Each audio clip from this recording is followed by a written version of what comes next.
Le débat de Smart Impact, je vous présente mes invités tout de suite. Lydia Bouzrard, bonjour, bienvenue. Bonjour. Vous êtes co-responsable des activités Capital Market chez Mazars. À vos côtés, Mathieu Penet, bonjour. Bonjour. Le président de Yago. Vous faites partie des entreprises sondées pour ce baromètre de la confiance des startups dont on va parler.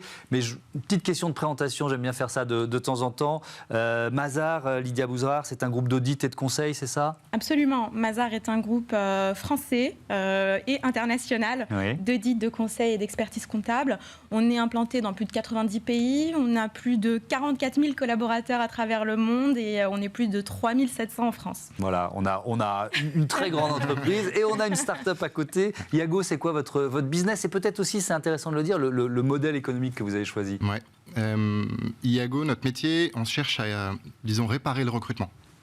On est là pour aider les recruteurs à répondre personnellement à chacun des candidats qui a postulé chez eux. Parce qu'en fait, jusqu'alors, la plupart du temps, les recruteurs n'avaient pas le temps de répondre aux candidats et ça crée une énorme frustration. Ouais.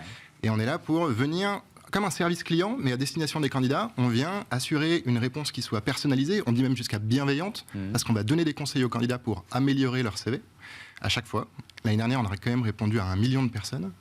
Et du coup, on vient pour justement réparer cette relation entre candidat et recruteur. Et le modèle économique, on est dans l'économie sociale et solidaire, agréé ESUS, il faut nous rappeler ce que c'est. Oui, donc on est labellisé ESUS, donc c'est une entreprise solidaire d'utilité sociale. Et en fait, cette logique de vouloir réconcilier candidats et recruteurs, c'est ce qui nous a permis d'obtenir cette certification et ce label, qui justement cherche à améliorer un peu l'emploi en France, et à baisser, disons, cette barrière de l'emploi et cette difficulté qu'il peut y avoir en étant mieux compris.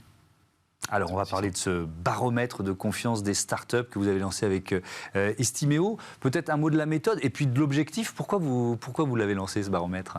Alors, nous avons lancé ce baromètre parce que, à l'heure actuelle, on est quand même dans une certaine instabilité, que ce soit économique, politique, géopolitique. Il était important pour nous de prendre le pouls de la confiance des dirigeants de start-up.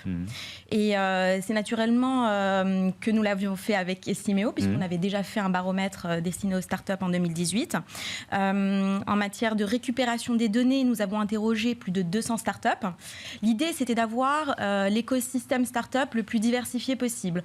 Donc, plus de 200 startups, 16 secteurs, food tech, deep tech, HR tech, partout en France, même si évidemment on a une concentration en Île-de-France, et transformer les réponses de ces startups en notes allant de 0 à 100, 100 étant l'indice de confiance le plus élevé. Et donc l'indice de confiance moyen, on va dire, des dirigeants de start-up, on arrive à 75,21 sur 100.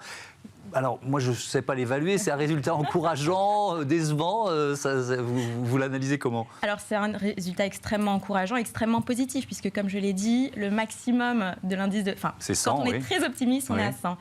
Il s'agit du premier baromètre. Donc, c'est un rendez-vous qui sera trimestriel. Il sera intéressant de l'analyser à l'aune du prochain baromètre. Surtout qu'on va quand même sur une situation plutôt qui se dégrade et peu prédictible. Néanmoins, ce chiffre est très important parce que ça montre que les dirigeants de start-up sont optimistes et très confiants quant à leur avenir. Et finalement, qu'est-ce que ça montre ? Ça montre que pour être dirigeant de start-up, il faut une dose d'optimisme. C'est ça, ils sont peut-être un peu plus optimistes que la moyenne. Il faut avoir envie de se lancer. Absolument. Et dans le détail, on constate en grande conclusion que les dirigeants sont très optimistes et très confiants quant à ce qu'ils peuvent maîtriser, c'est-à-dire leurs enjeux internes, le recrutement, la stratégie RSE, leurs produits, leur chiffre d'affaires. Et disons que la note est amoindrie par les enjeux externes, à savoir la conjoncture et les financements et la difficulté à en avoir dans le cadre qu'on connaît. Oui, Mathieu Penet, vous avez participé à ce baromètre. Je suis d'ailleurs très fier d'être le représentant des 200 entrepreneurs qui ont répondu. Oui, c'est lourd de responsabilité. Alors, vous avez confiance en l'avenir ? Et si oui, pourquoi ? En fait, j'ai l'impression que pour être entrepreneur, il faut déjà être résolument optimiste. Il y a une notion de... sinon, on ne décide pas de se lancer, si on n'a pas foi un peu dans l'avenir. Et cette logique, pour moi, il y a premièrement le profil des entrepreneurs, et deuxièmement, il y a un enjeu, c'est que, en fait, on a traversé déjà une crise. Le Covid a dû apprendre une certaine résilience qu'on avait déjà en tant qu'entrepreneur, mais a exacerbé cette compétence. Et du coup, en fait, Et on n'en même sort si même pas et qu'on prend une deuxième crise. Voilà, même si on nous annonce une crise qui doit arriver, enfin ça fait 6 mois qu'on nous annonce que dans 2 mois il va y avoir une crise. Et on est non-stop dans ce circuit de attention, dans 2 mois la foudre va tomber. Bon, in fine, on arrive, on est prêt, on est capable d'encaisser. On a déjà encaissé des grosses crises, donc on est capable d'encaisser les prochaines. Et après, il y a quelques éléments qui ressortent, c'est que mine de rien, sur l'étude, disons, l'État français a déjà beaucoup aidé les entrepreneurs un peu dans le Covid. Si jamais il y a une autre crise, on sait qu'on sera un peu baqué. Disons, on aura une assurance derrière. On aura des aides potentielles si jamais il y a une vraie crise qui vient pénaliser tout le monde. Un baromètre comme celui-là, il vous est utile à vous aussi de voir comment vos collègues, entre guillemets, réagissent face voilà, aux crises dont vous parlez ? J'ai un peu l'impression qu'il y a 2 catégories d'entrepreneurs. Parce que même si on nous annonce une crise, on nous annonce que, justement, et c'est pas pour rien qu'on est là aujourd'hui pour en parler, toutes les sociétés qui sont plutôt à impact, les entreprises à mission, nous, clairement, on est entreprise à mission, on est effectivement ESUS, on vient d'être labellisé B Corp. Il y a plein de leviers qui font que, sur le marché, en fait, on va potentiellement, c'est ce qu'on nous annonce en tout cas, tirer notre épingle du jeu, même s'il y a une crise, même pour pouvoir aller chercher du financement, même si toute la place est en train de se retendre. Et alors ça m'offre la transition sur l'aspect RSE, qui évidemment nous intéresse dans cette émission. Sur les enjeux RSE, que répondent les 200 créatrices ou créateurs de start-up que vous avez interrogés ? Bien sûr, les enjeux RSE, les dirigeants sont très optimistes. Plus que la moyenne générale. Plus que la moyenne, puisqu'on s'établit à plus de 6 points par rapport à la moyenne générale. L'indice caracole autour de... Oui, à 80 points. Qu'est-ce que ça démontre ? Ça démontre eh bien que la RSE a été... prise dès le départ, dès la genèse de la création de ces entreprises.